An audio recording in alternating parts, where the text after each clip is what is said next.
Hey, what's happening YouTube? I've been in the real estate industry for nearly 13 years, and the one thing I can tell you is, at some point in time, you're gonna hear some crazy questions. Here are some of the weirdest questions I could find online.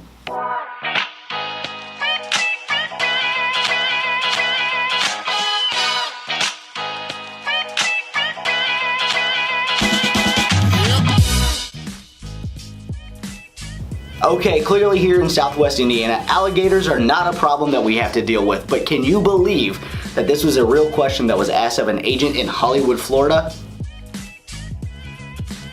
Okay, so reading this one brings more questions to my mind. First, why would you want to know that? Second, what makes you think the agent would know that? This is probably a topic that you don't want to broach with anybody who's helping you buy your home. The man behind the camera heard this question and started shaking his head because he couldn't believe someone would actually ask that. Guess what? I've been asked that question more times than I can count. It happens more frequently than you think, and the answer is always no. Here's another one that I've heard a time or two myself. I'm gonna be real honest with you. Unless there's a marked grave or somebody has disclosed to me on the front end that there's someone buried in the backyard, I'm not gonna know the answer to that question. Now this is a question that happens quite frequently as well, and to be real honest with you, here in Indiana, that's what's known as the psychological impact on a property, and it's not necessarily something that can even be discussed. But guess what? If you're already asking that question because you don't feel comfortable in the house, it's probably a good idea to pass on that one regardless of whether you need the Ghostbusters or not. I'm kind of puzzled after reading that one.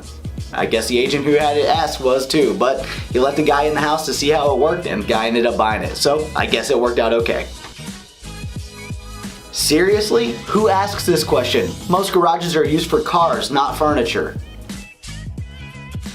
Okay, so that one's not actually on the list of things I found online, but I have been asked that question before. This property had an amazing tiled shower with a steam head and all kinds of other cool stuff, and the buyer was serious about letting her utilize the shower before she wanted to make an offer. Needless to say, that did not happen. Hey, thanks for checking out these crazy questions that have been asked of realtors around the country. There's a link in the description box below to the article where I found all of these and some additional questions as well. Let me know in the comments down below if you're an agent and you've had any kind of crazy questions asked of you. Be sure to like this video and subscribe to my channel to stay up to date with everything I post.